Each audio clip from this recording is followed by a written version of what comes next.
Hello? There we go. I think we're live. Hello and welcome. It's Chelsea 6, Everton 0. And as Dan has so perfectly stated it in the chat, I don't think anyone could have predicted that result today. Ladies and gentlemen, boys and girls, it's Potch o'clock. Oh, God. You don't want to overdo it. Don't want to overdo it.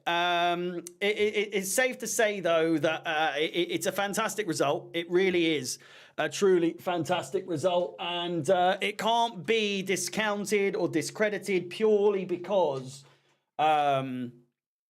we've beaten a poor Everton side. Let's just say what everyone's going to be saying. Let's try and work out how many points have they had deducted in this entire season, right? Can someone tell me? Because they had 2 recently. Was it 12 that was reduced to 10? Is that what it was?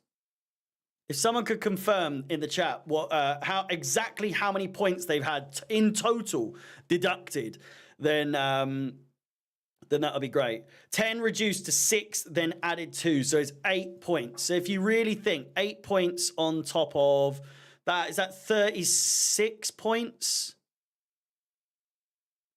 35 points? They'd be a lot better off. If, you can't guarantee. Well, no, you could. They've taken those points off. But either way, I'm not for 1 second thinking, let's take this with a pinch of salt. It's a fantastic result. 6-0. Not only 6 goals, but it's our first clean sheet since the 13th of January against Fulham. I thought it was Bournemouth, but it turns out it was Fulham. You can't find many negatives for this result. Obviously, there's going to be people focusing on the palaver going on with regards to the penalty incident. But Cole Palmer, arguably one of the youngest players on the pitch, in fact, probably the youngest on the pitch at that point, if I'm not mistaken, but showed the most maturity. He's shown the most maturity of pretty much any player on the pitch the whole season, which is why he has 20 goals, which is why he's joint top scorer alongside Erling Haaland. Erling Haaland! The robot himself, Cole Palmer, Cole Palmer has equaled that. He's equaled Diego Costa's record of the last player at Chelsea Football Club to score 20 goals or more in a season since the 16-17 season. So it suffices to say it's been a very, very successful night. Alfie Gilchrist currently getting interviewed on Sky Sports at the moment, alongside the man of the match, Cole Palmer. There's really not too much to criticise. I will say one thing, and I said it during the game. I'm quite amused. I'm not bemused. Is that the word? I'm quite confused as to why, besides maybe, just maybe, he wanted to ensure the clean sheet. I just don't understand the necessary or the reasoning behind keeping so many players on the pitch for as long as he did. When we have a game against Man City in the semi-final of the FA Cup on Saturday, we were 5-0 up for quite some time. At what minute was the fifth goal? 44th minute. The 64th minute. I tell a lie. The 64th minute. We were 5-0 up. And Pochettino waited until the 80th minute to really start making subs. He brought Chukwuemeka on around the 72nd minute. But even then, I've seen him make substitutions earlier when we've been losing, for Christ's sake. Like, I don't understand why it wasn't sort of like, oh, yeah, I mean, we need a clean sheet, but it's not the end of the world. We're 5-0 up. I'm a bit confused. I mean, obviously, just let them play, but at the same time, like, the risking of an injury in a game, so close to our biggest game of the season against Man City in the semi-final. It's a bit confusing. I don't know. But either way, that aside, and that and the penalty aside, obviously wasn't ideal to see players fighting over who gets what and that and everything else. I think Madueke had a right to be a little bit upset, but once Palmer came and took the ball, he should have just shut the fuck up. Honestly, just shut up, please. Like even I said, like, oh god, if he misses this now, Madueke's going to be like, oh, I told you, I would have scored that, and it's like, nah, not necessarily. Like Cole Palmer he's vying for that Frank Lampard role. He's vying to become that Frank Lampard player who is definitively our penalty taker. Do you know what I mean? He wants to become a solidified, guaranteed penalty taker. The likes of Frank LeBoeuf back in the day, the likes of Frank Lampard, the likes of Jorginho, obviously, again, lack thereof. We've had so many.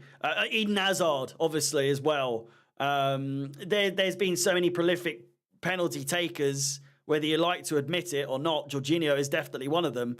But at the same time, Cole Palmer very, very quickly becoming one of those players where you just know, you just guarantee that he's going to go, he's just going to put it in the back of the net. 4 goals, though. I don't think anyone could have predicted that he'd score 4 goals, let alone Chelsea scoring 6. So, yeah, it's just... I reckon Harry could save a Cole Palmer penalty, says Matt. Well, you never know. You never know. Maybe one day.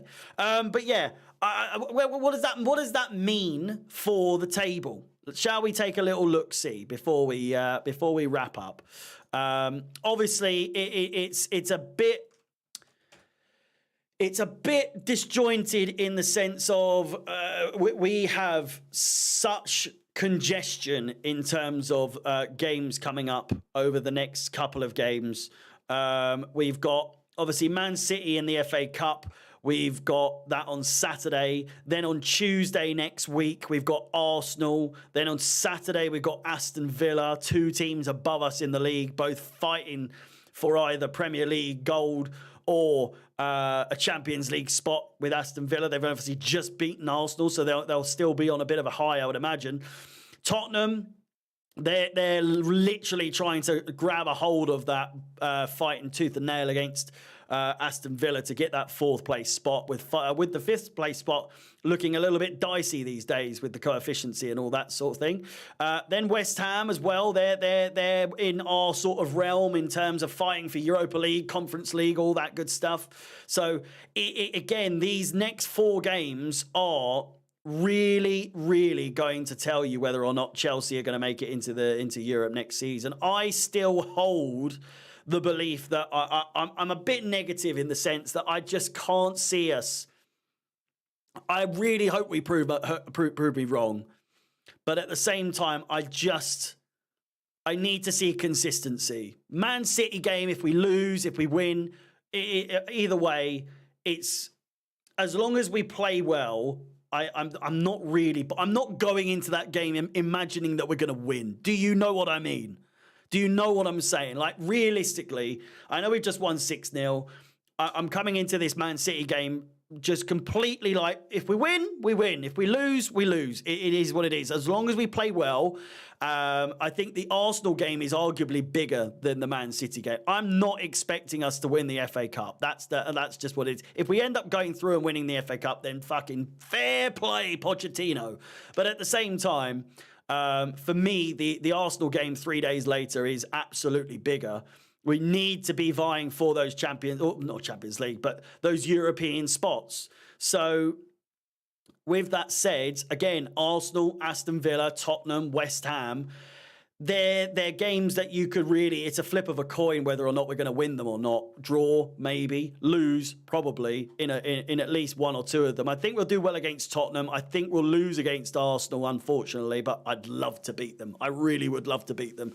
Villa, I think, will be tricky. I do think we'll beat West Ham as well. But at the same time, we've got Forest, Brighton, and Bournemouth. Will we have enough time left come those games to be able to still be in a chance for the Europa League or whatever, all that sort of thing? Who knows? I could be just being very negative after a very positive result. I'm not trying to be negative, but I'm just saying now it gets tricky. Now we're in the business end of the season, as they say so often. It is time, probably more than ever, that we've hit a stride. We've hit a consistency. We're now 8 games unbeaten. It really, really comes down to this. This result couldn't have come at a better time. Let's be honest. Again, FA Cup is another whole different ballgame. FA Cup this should not matter to in regards to where we go in the Premier League. If we lose, we lose. If we win, we win. But the fact of the matter is, this game should give us momentum going into the Arsenal game, regardless of what happens on Saturday, is what I'm trying to say. But again, a recap. Brilliant goals, a perfect hat-trick, and a penalty to go with it for Cole Palmer. A first ever goal for Alfie Gilchrist, and a goal for Jackson. And a clean sheet as well. It doesn't get much better than that. It's probably the best result of the entire season on the face of it. I wouldn't say it's necessarily the biggest result. It is in terms of numbers, but it isn't necessarily the biggest result. But again, I say it really couldn't have come at a better time. So it might actually end up being the biggest result of the season, leading up to a very, very, very tricky run of fixtures. With that said, please do smash the like button. Subscribe, hit the bell notification to be notified of any future content on the channel, of which I will be posting a unique video or a completely new video every single day for the rest of the week, or midweek anyway, not on Saturday and Sunday. Obviously, we've got the game on Saturday. Preview out on Friday for that. We've got a new video out tomorrow, Thursday, and so on and so forth. But there will be live streams as well on this channel for any content involving FIFA. We've got some career modes, and then on Friday we're going to play some random games, some games with you, and then I've got some other games as well that I want to play just in general. So until then, stay safe, all the best, up the Chelsea, and I will see you very, very soon. Hey, it's Punch O'Clock. See you later. Goodbye.